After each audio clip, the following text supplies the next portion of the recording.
ఇప్పుడు ఉత్తరాంధ్ర అభివృద్ధి మీద పియూసీ చైర్మన్ గారు ఆమ్దాల్ వలస శాసనసభ్యులు అయినటువంటి శ్రీ కోన రవికుమార్ గారిని మాట్లాడాల్సిందిగా కోరుతున్నాం.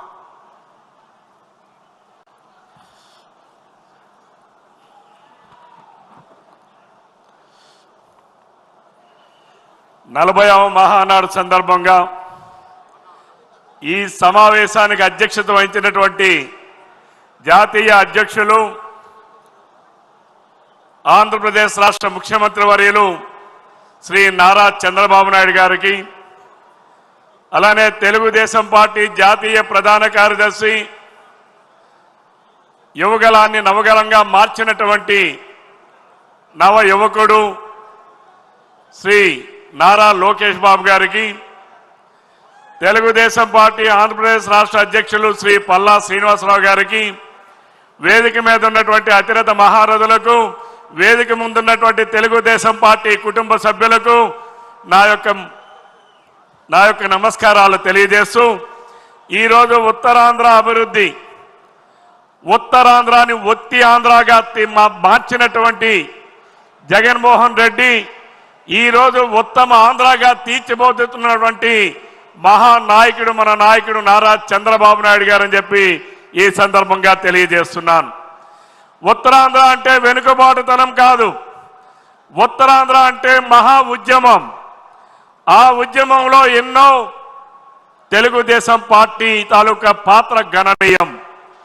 తెలుగుదేశం పార్టీ ఆవిర్భవించక ముందు ఉత్తరాంధ్రలో ఒక్క ప్రాజెక్టు కూడా చేపట్టినటువంటి పరిస్థితులు ఉంటే అన్న నందమూరి తారక రామారావు గారు స్థాపించిన తర్వాత ఉత్తరాంధ్రలో ప్రాజెక్టుల పురోగతి ఈరోజు 60% భూములు ఈరోజు సాగునీరుకి నోచుకున్నారంటే కారణం తెలుగుదేశం పార్టీతోనే అది సాధ్యమైందని చెప్పి ఈ సందర్భంగా తెలియజేస్తున్నాను. గడచిన 5 ఏళ్ల పాటు అధికారంలో ఉన్నటువంటి వైఎస్ఆర్ కాంగ్రెస్ పార్టీ ఉత్తరాంధ్రాన్ని విస్మరిస్తే అక్కడ మంత్రులుగా పనిచేసినటువంటి వాళ్ళు జగన్మోహన్ రెడ్డి అరాచకాలకు ఒత్తాసు పలికారే తప్ప ఉత్తరాంధ్రకి న్యాయం చేసినటువంటి పరిస్థితులు లేవు అని చెప్పి ఈ సందర్భంగా తెలియజేస్తా ఉన్నారు.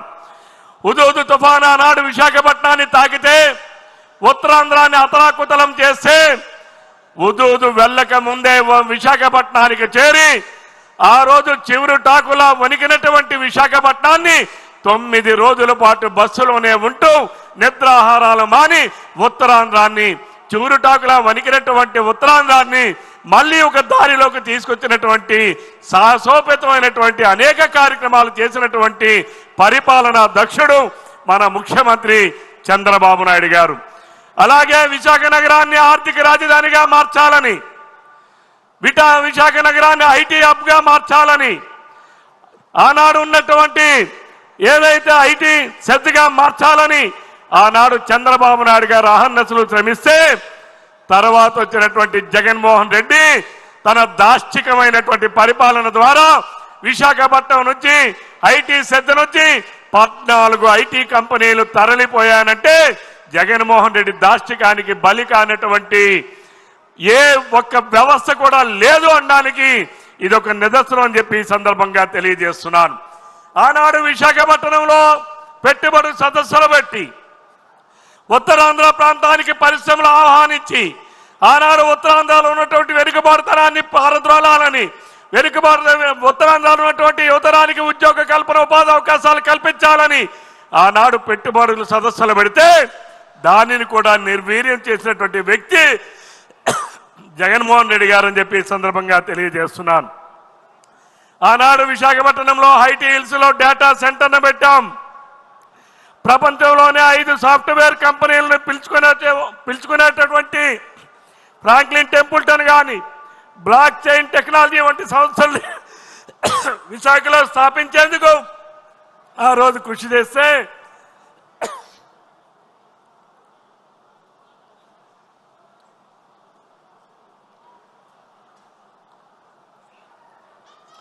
తర్వాత వచ్చిన జగన్మోహన్ రెడ్డి ఆ కంపెనీలు కూడా విశాఖపట్నం నుంచి తరిమేసేటటువంటి పరిస్థితి. భారతదేశంలోనే మొట్టమొదటిగా వైద్య పరికరాల పార్కుగా ఆంధ్రప్రదేశ్లో మెడిటెక్ జోన్ ఏర్పాటు చేసి నిన్న కోవిడ్ సమయంలో ప్రపంచంలో కాదు, ఈ దేశంలోనే కాదు ప్రపంచంలోనే వైద్య పరికరాల మెటెక్ జోన్ నుంచి ఆ రోజు కోవిడ్ని కూడా ఆదుకునేటటువంటి కార్యక్రమాన్ని రూపొందించినటువంటి వ్యక్తి చంద్రబాబు నాయుడు గారు అని చెప్పి సందర్భంగా తెలియజేస్తున్నాను. అలానే ఆనాడు విభజనలో భాగంగా గిరిజన విశ్వవిద్యాలయాన్ని ఆ రోజు తీసుకొచ్చి ఆ రోజు అక్కడ ఉన్నటువంటి విశాఖపట్నం విజయనగరం జిల్లాలో ఎస్కోట ప్రాంతంలో దానిని ఏర్పాటు చేస్తే దానిని కూడా నిర్వీర్యం చేసినటువంటి వ్యక్తి జగన్మోహన్ రెడ్డి అని చెప్పి సందర్భంగా తెలియజేస్తున్నాను.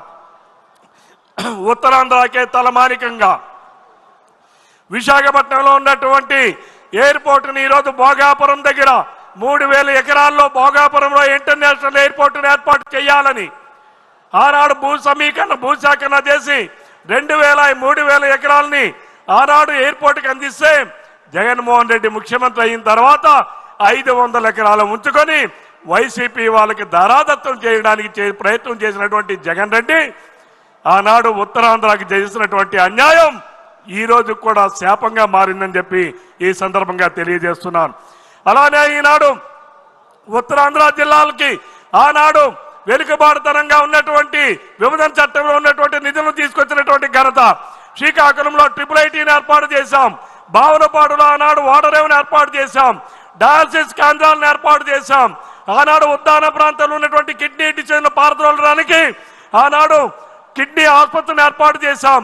వంశధార బాహుదా నదుల అనుసంధానం, వంశధార రిజర్వాయర్ పూర్తి చేయడం, హాఫ్ షోర్ రిజర్వాయర్ పూర్తి చేయడం, ఉత్తరాంధ్ర సుజల స్రవంతికి 950 కోట్ల రూపాయలతో పనులు ప్రారంభించి మళ్ళీ ఈనాడు శరవేగంగా ముందుకు తీసుకెళ్తున్నటువంటి నాయకుడు నారా చంద్రబాబు నాయుడు గారు అని చెప్పి ఈ సందర్భంగా తెలియజేస్తున్నాను.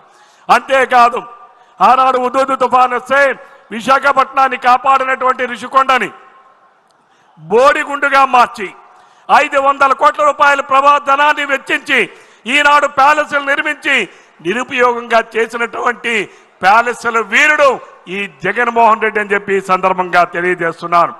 అలానే కొట్టు సత్యనారాయణ గారు మాజీ మంత్రి, వైసీపీలో మాజీ మంత్రిగా పనిచేసిన ఆయనకి ఈరోజు 65 ఎకరాలు అప్పనంగా కట్టబెట్టినటువంటి పరిస్థితి. రామ్కి అయోధ్య రామరెడ్డి గారికి ఆ రోజు అక్కడ ఉన్నటువంటి వైజా స్టీల్ ప్లాంట్ దగ్గర ఉన్నటువంటి షేరానగర్ లో 28 ఎకరాలు ఇచ్చి అపార్ట్మెంట్లు కట్టడానికి ఇచ్చినటువంటి పరిస్థితి. నేను అడుగుతా ఉన్నాను జగన్మోహన్ రెడ్డి, ఇదేమైనా నీ నాయని సొత్తా అని చెప్పి అడుగుతా ఉన్నాను. ఎవరైనా భూములు ఇస్తే పరిశ్రమలకు ఇస్తాం, దానివల్ల వెనుకబాటుతనంలో ఉన్నటువంటి అక్కడ ఉన్నటువంటి నిరుద్యోగ యువకులకి ఉపాధి అవకాశాలు పెరుగుతాయి. కానీ జగన్మోహన్ రెడ్డి 28 ఎకరాలు 800 అపార్ట్మెంట్ కట్టడానికి ఇచ్చాడనంటే ఏ రకంగా ఉత్తరాంధ్రాన్ని దోచుకున్నారో ఒక్కసారి ఉత్తరాంధ్ర ప్రజలు గమనించాలని చెప్పి ఈ సందర్భంగా కోరుతా ఉన్నాను. అలాగే ఆనాడు ఏదైతే విశాఖపట్నంలో విశాఖ ఉక్కు ఆంధ్రుల హక్కు అనేది నినాదం కాదు, విశాఖ ఉక్కు ఆంధ్రుల హక్కు అనేది అదొక నిజం. ఆ నిజానికి ఎప్పుడైనా ఇబ్బందులు వస్తే, ఆ నిజానికి ఎప్పుడైనా కష్టాలు వస్తే ఆనాడు వాజ్పేయి గారి ప్రభుత్వంలో, ఆనాడు చంద్రబాబు నాయుడు గారి నాయకత్వంలో కొన్ని వేల కోట్ల రూపాయలు తీసుకొచ్చి ఆనాడు విశాఖ ఉక్కు పరిశ్రమను ఆదుకున్నటువంటి మహానాయకుడు నారా చంద్రబాబు నాయుడు గారు.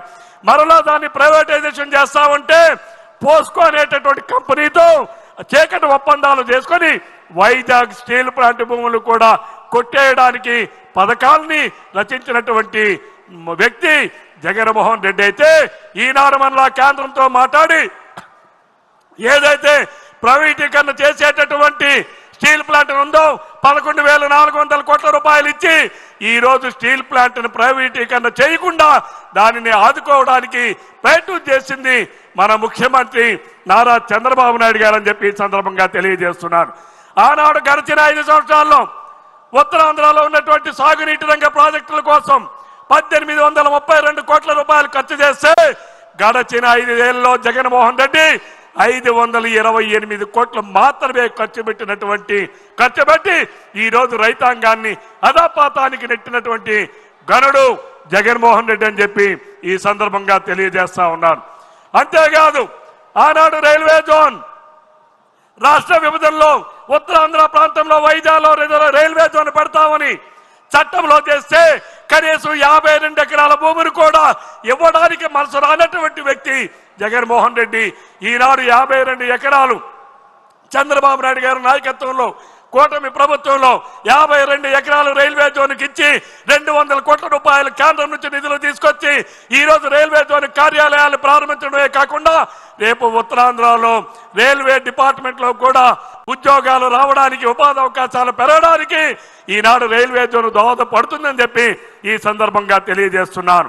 అంతేకాకుండా ఈనాడు ఋషికొండని ఐటీ సంస్థగా మారిస్తే అలాగే కొత్త ఐటీ సంస్థలు తీసుకొస్తా ఉంటే ఈ రోజు టీసీఎస్ 1360 కోట్ల రూపాయలు ఖర్చు పెట్టి 12,000 మంది నిరుద్యోగులకు ఉద్యోగాలు కల్పన చేస్తా ఉన్నట్టే దానికి కూడా అడ్డంకులు సృష్టించడానికి ప్రయత్నం చేస్తున్నటువంటి వ్యక్తి జగన్మోహన్ రెడ్డి అని చెప్పి ఈ సందర్భంగా తెలియజేస్తున్నాను.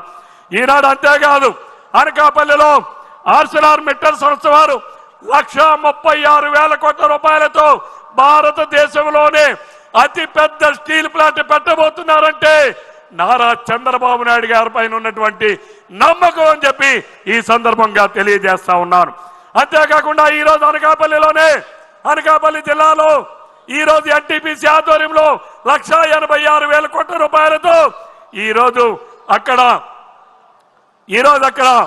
ఎన్టీపీసీ వాళ్ళు ఖర్చు పెట్టబోతున్నారని చెప్తే ఈ రోజు ఇది మన చంద్రబాబు నాయుడు గారు ఉత్తరాంధ్ర ప్రాంతం మీద ఉన్నటువంటి ప్రత్యేకమైన శ్రద్ధ, ఉత్తరాంధ్ర ప్రాంతాన్ని ఒత్తి ఆంధ్రగా కాదు ఉత్తమాంధ్రంగా తీర్చిదిద్దుతాననేటటువంటి తన లక్ష్యం ఈ రోజు రుజువు చేస్తా ఉన్నాయి ఈ కార్యక్రమాల ద్వారా అని చెప్పి ఈ సందర్భంగా తెలియజేస్తున్నాను.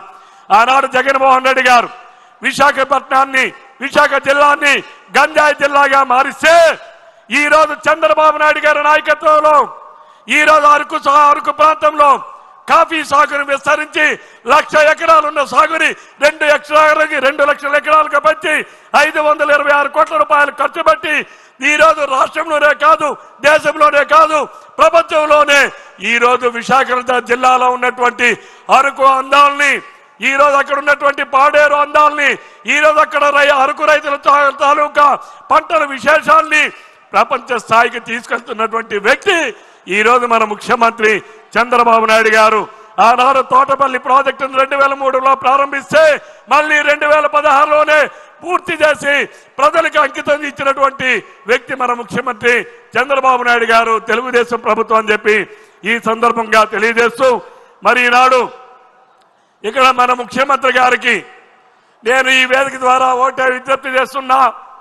మీరు ఉత్తరాంధ్రలో ఆనాడు మహానాడు నిర్వహించాం, విశాఖపట్నంలో 2-3 సార్లు నిర్వహించాం. నేను గౌరవ ముఖ్యమంత్రి గారికి, జాతీయ అధ్యక్షుల వారికి, యువ నాయకుడు లోకేష్ బాబు గారికి విజ్ఞప్తి చేస్తున్నా. రాబోయే సంవత్సరం మీరు మహానాడుని శ్రీకాకుళంలో పెట్టండి. శ్రీకాకుళం మన తెలుగుదేశం పార్టీకి కలిసి వచ్చినటువంటి జిల్లా, చంద్రబాబు నాయుడు గారు నాయకత్వానికి కలిసి వచ్చినటువంటి జిల్లా. మీరు శ్రీకాకుళం జిల్లాలో వచ్చే సంవత్సరం మహానాడుని పెట్టాలని, నిర్వహించాలని ఈ వేదిక ద్వారా గౌరవ అధ్యక్షుల వారికి విజ్ఞప్తి చేస్తూ నాకు అవకాశాన్ని ఇచ్చిన పెద్దలందరి దగ్గర సెలవు తీసుకుంటున్నాను. జై తెలుగుదేశం. నారా చంద్రబాబు నాయుడు గారి నాయకత్వం, నారా లోకేష్ బాబు గారి నాయకత్వం. Thank you.